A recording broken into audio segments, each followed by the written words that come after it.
अस्सलाम वालेकुम everyone, welcome to my YouTube channel. I hope आप सब ठीक होंगे और खैरियत से होंगे। तो आज की वीडियो में मैं आप लोगों के साथ शेयर करने जा रही हूँ कुछ बहुत ही यूज़फुल टिप्स जो हमारे किचन और होम से रिलेटेड है। तो इस वीडियो में मैं जो टिप्स आप लोगों को बताने जा रही हूँ ये सारे मैं ख़ुद भी यूज़ करती हूँ और इसका मुझे भी बहुत फ़ायदा हुआ है। तो सबसे पहला जो मेरा टिप है वो फ्रिज से रिलेटेड है। अक्सर हम जब फ्रिज की डीप क्लीनिंग करते हैं तो फ्रीज़र में इतना सारा बर्फ़ जमा होता है और उसके मेल्ट होने पे काफ़ी टाइम लगता है। और अक्सर जी हमारा कुछ ना कुछ जो है ना फ्रीज़र में इस तरह जमा हुआ होता है जो जिसको हम जितना भी कोशिश करें ना वो निकलता नहीं है और हमारा जो है हमें जल्दी होती है कि जल्दी जल्दी फ्रिज साफ़ हो जाए, तो वो बर्फ़ ही नहीं मेल्ट होती। तो उसके लिए आपने क्या करना है कि अब जिस तरह ये मेरा एक बास्केट अभी जमा हुआ था, ये बिल्कुल नहीं निकल रहा था, तो मैंने इसके लिए जो है थोड़ा पानी मैंने गर्म किया, बहुत ज़्यादा बॉइलिंग वाटर ना हो। तो ये गर्म पानी मैंने जैसे ही डाल दिया तो काफ़ी बर्फ़ जो है ना वो मेल्ट हो गया, लेकिन फिर भी ये बास्केट जो है स्टिल बर्फ़ में जमा हुआ था। तो फिर जी और अक्सर ये होता है कि यहाँ पे जो ये जो होल होता है ना फ्रीज़र में, तो ये भी बर्फ़ से बंद होता है। अक्सर हम सफाई कर भी लेते हैं तो ये इसी तरह रह जाता है और ये होल जब बंद हो तो बाकी फ्रिज की कूलिंग पे इसका काफ़ी इफ़ेक्ट होता है। तो जी मैंने दोबारा फिर थोड़ा पानी गरम करके डाल दिया, तो बर्फ़ बहुत जल्दी मेल्ट हो गया। तो जब भी आपको फ्रीज़र की सफाई करनी हो तो इसी तरह थोड़ा गर्म पानी डाल के तो बहुत अच्छे से सफाई भी हो जाती है और बहुत जल्दी हो जाती है और विदिन सेकंड सारा बर्फ़ मेल्ट हो जाता है। अगला जो मेरा टिप है वो फ़ैन की सफाई से रिलेटेड है।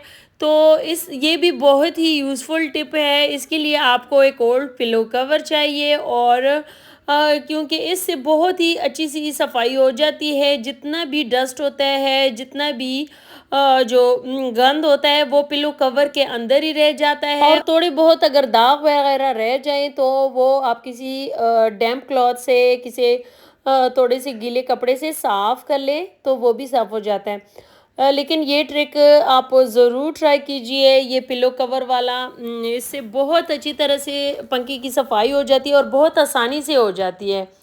और यहाँ पे आप देख सकते हैं कितनी अच्छी तरह से हमारा ये पंखा साफ़ हो गया है। अगला जो मेरा टिप है वो एग्स से रिलेटेड है।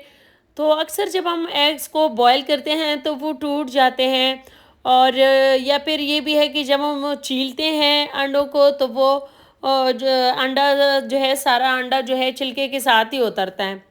तो इन दोनों प्रॉब्लम्स को सॉल्व करने के लिए जब भी आप अंडों को बॉयल करने लगो तो 1 टीस्पून आपने सॉल्ट ऐड कर देना है। नमक जब आप ऐड करते हो तो इससे ये होगा कि बॉइलिंग के दौरान अंडे टूटेंगे नहीं और बाद में जब आप अंडों को छीलते हो तो वो छीलने में भी कोई मसला नहीं होगा। तो यहाँ पे आप देख सकते हैं कि कितना आराम से जो है अंडे का छिलका उतर रहा है। अगला जो मेरा टिप है वो किचन सिंक से रिलेटेड है। तो अक्सर हमारे जो किचन के सिंक का जो ड्रेनेज है वो ब्लॉक हो जाता है, तो फिर अक्सर जो है ना प्लम्बर वगैरह को बुलाना पड़ता है या फिर खुद डिफरेंट केमिकल्स एसिड्स वगैरह हम डालते हैं।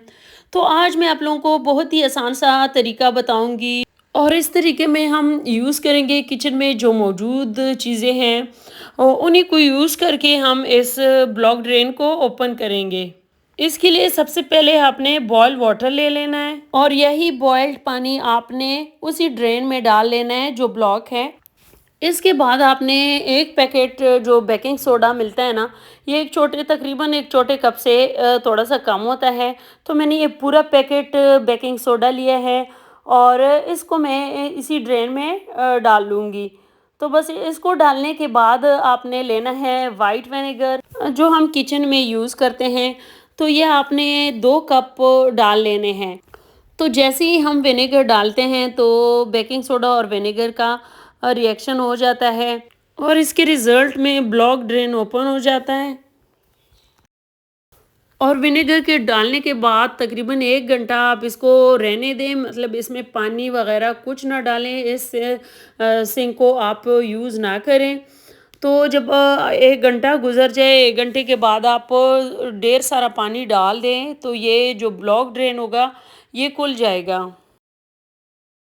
अगला जो मेरा टिप है वो है आयरन से रिलेटेड।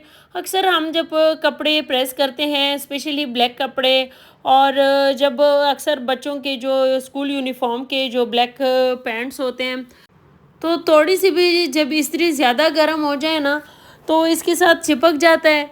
तो इसको साफ़ करने का आसान तरीका ये है कि आप एक टिश्यू पेपर लें। अक्सर ये है कि लोग क्या करते हैं, सैंड पेपर लेते हैं, रेगमाल वगैरह, उससे ये साफ़ करते हैं इस्त्री को। लेकिन उससे ये होता है कि इस्त्री का जो प्लेट है ना, वो डैमेज हो जाता है, वो ख़राब हो जाता है। तो आपने सिंपली टिश्यू पेपर लेना है और इस्त्री को फुल गर्म करना है। जब इस्त्री फुल गर्म हो जाए तो टिश्यू पेपर के साथ आपने इसको रब करना है।